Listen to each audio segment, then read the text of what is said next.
네, 장수원입니다. 네, 오늘은 앞으로 향후 5년 동안 이 빌딩 시장이 어떻게 재편이 될 건지 한번 제가 제 개인적인 의견을 한번 말씀드려 볼게요. 자, 일단은 과거로 우리가 1990년대 초반으로 한번 가보자.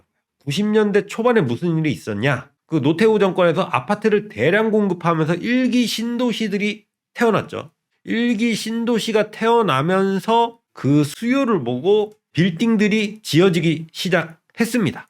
건축물 대장도 사실상 90년대 초반부터 만들어지기 시작한 이유가 바로 그거예요. 왜냐하면 빌딩들이 많이 늘어났으니까. 그러니까 90년대 이전에 있는 건물들은 사실 건물이라고 할 만한 게 거의 없어요. 다 판자떼기 썩은 거 갖다 쳐놓은 그런 단층짜리 상가 정도지 실제 빌딩이라고 할 수 있는 구조는 90년대 초반 이후로만 지어졌다. 그게 일기 신도시와 같이 이 빌딩 시장이 후행해서 그 수요를 보고 들어왔는데, 근데 벌써 세월이 흘러 30년이 지나버렸죠. 30년이 지나니까 어떻게 돼? 일기 신도시는 이제 재건축을 한다고 하죠. 근데 이 빌딩은 재건축이 없죠. 그냥 노후화되고 있는 상황인 거예요. 근데 문제는 뭐냐면은 이 한국에서는 아직까지 30년 넘은 노후 빌딩들에 대한 출구 전략이 한 번도 없었다. 왜냐면 지금 이 대한민국이 여러분이 생각하기에는 수많은 역사가 있는 것 같지만 이 부동산과 관련된 역사는 사실상 90년대부터 지금까지 정말 사람이 살만한 이 부동산 투자라는 개념이 된 거지, 그 이전에는 사실상 우리는 길바닥에 반 거지같이 살던 그런 나라였던 거죠. 그러니까 실질적으로 대한민국의 아파트든 빌딩이든 이 부동산 투자 시장은 90년대부터 지금까지 사이에 발생한 일이지, 우리가 뭐 100년, 200년 역사를 가진 그런 부동산의 흐름이 없다. 그러다 보니까 이 빌딩 시장이라는 거는 한 번도 이렇게 정상적인 빌딩이 썩은 상황, 30년 이후 노후 빌딩으로 오는 상황을 겪어본 적이 없는데 지금 그 시점이 와버린 거죠. 아파트는 재건축을 하지만 빌딩은 그냥 노후를 때려 맞는 각자 도생으로 가고 있는 상황이 도래했다. 그러니까 건물은 늙었는데 건물주도 늙었고 거기다 지금 공실 천지야. 악재가 연속이죠. 근데 여기서 문제는 뭐다? 사람 이슈가 발생.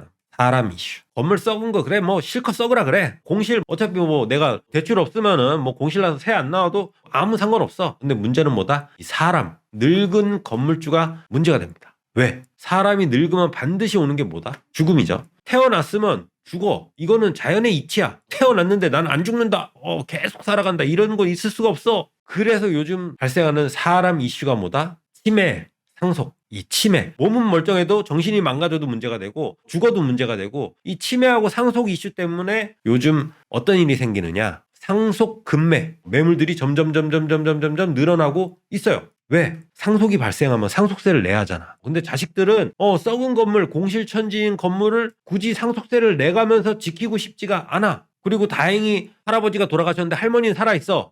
그러면은 모친하고 자식들이 받으면은 그래도 상속세가 조금 절세가 되니까는 버텨볼 만해. 근데 한 번은 맞았지만 두 번은 안 맞아. 왜? 첫 번째는 준비가 안 되니까 맞았는데 두 번째까지는 안 맞거든. 그러니까는 대부분의 지금 나와 있는 매물들, 상속 금매들 보면은 이미 상속을 한 번 맞아본 건물들이 많습니다. 한 번은 맞아봤으니까 이제 얼마나 뜨거운지 알거든. 자, 그래. 파는 사람 입장은 그런데 사는 사람 입장은 또 달라졌어. 사는 사람 입장이 뭐 달라졌냐면은, 자, 건물이 썩었어. 공실이야. 그러면 뭐가 안 나오죠? 현금 흐름이 안 나오죠. 현금 흐름이 안 나오면 어떻게 돼요? 대출이 안 나와. 그럼 무슨 말이야? 이 썩은 건물을 사는 사람은 에쿼티형 투자자. 많이 살 수 있다. 레버리지 투자자는 어차피 싸다고 해도 레버리지 투자를 할 수 없으니까 그림의 떡이야. 무조건 이제부터는 에쿼티형 투자자만이 상속 금매를 잡을 수 있는 시장이 열린다는 거죠. 그래서 아까 말씀드렸던 향후 5년간 이 한국의 빌딩 시장에서 일어날 일을 내 개인적인 의견을 말씀을 드려보면은, 앞으로 지금 베이비 부모 58년 개띠 이후로 쭈루루루루 지금 이게 세월을 먹잖아요. 근데 하나 말씀드리면은 대한민국에서 건강 수명은 75세입니다. 75세 이후로는 내 건강 그리고 내 정신, 치매, 상속과 치매를 장담한다는 것은 어마어마한 리스크, 무책임한 투자 방식입니다. 그러니까 내 건강 수명 이후로 부동산이나 특히 빌딩 같은 자산, 현금화 유동성이 어려운 자산에 묶여있는 것은 어마어마한 리스크를 감수하는 거예요. 그렇다 보니 이것도 사람이라는 게 한번 옆에서 누구 자빠지는 거 보면 이제 알거든. 여기도 자빠지고 저기도 자빠지고 하면서 이제 하다 보면 어떻게 된다? 앞으로 시장에 상속 급매들이 물건이 계속 쌓일 겁니다. 왜 쌓이냐면은 주택시장은 물건이 바로바로 소진이 돼요. 실수요자가 항상 대기 중이니까 전월세든 매매든 계속 소진이 되는데 이 빌딩 시장은 이 매물이 나와도 오늘 팔릴지 내일 팔릴지 10년 후에 팔릴지 아니면 아주 뭐 답이 안 나오는 거면 20년이 돼도 안 팔리는 것도 있어요. 그러니까는 이 시장에는 매물이 나오면 매물이 계속 누적이 됩니다. 매물이 바로바로 소진되지가 않아요. 그래서 앞으로는 상속 급매가 계속 누적이 되는데 그게 1차 시장입니다. 1차 시장. 1차 시장이 바로 상속 급매 매물들이 쌓이는데 썩어 있고 공실에 대출이 안 나와. 그러니까 에쿼티형 투자자만 잡을 수 있는 시장이 앞으로 열립니다. 그게 1차 시장이에요. 근데 그 에쿼티형 투자자는 상속 급매를 잡아서 리모델링을 합니다. 리모델링을 해서 밸류업을 시켜요. 리모델링해서 밸류업을 시키면은 임대 세팅이 가능해지죠. 임대 세팅이 가능해서 현금 흐름이 나오면은 그 다음 뭐가 나온다? 그때부터는 레버리지가 가능한 상품으로 바뀌는 거죠.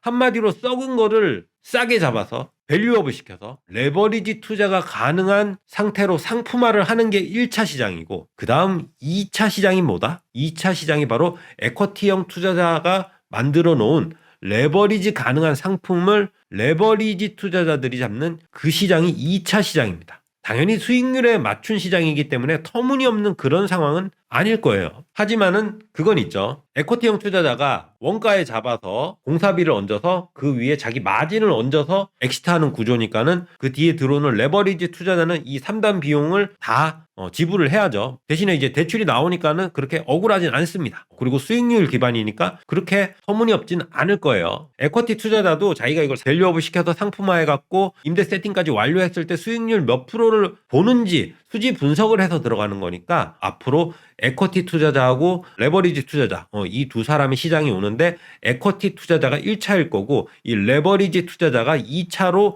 그 물건을 받아주는 시장이 될 거다. 그래서 이 1차 시장에서 에쿼티 투자자가 봐야 할 포인트는 뭐냐? 썩으면 썩을수록 좋고 공실이 많으면 많을수록 좋고 왜? 그러면은 가격 조정이 잘 되죠. 가격 조정이 잘 된다는 건 무슨 의미냐면은 우리가 투자에 있어서 가장 확실한 투자를 담보하는 조건이 바로 싸게 사는 겁니다. 싸게 사는 것만큼 확실하게 내 투자를 보장해 주는 게 없어요. 그러니까 압도적으로 싸게 산다는 것은 확신을 줍니다. 싸게 사는 것이 가장 큰 확신을 주는 거니까. 하여튼 그래서 앞으로 향후 5년 동안 상속 급매물들이 쌓이는데 매물은 계속 누적이 될 거예요. 여기서 관건은 옥석을 가려줄 로컬 전문가가 있느냐. 그리고 썩은 거라서 대출이 안 나와요. 대출이 안 나오는 시장이니까 100% 에쿼티가 가능한 올 캐시 투자자가 있느냐. 그게 핵심입니다.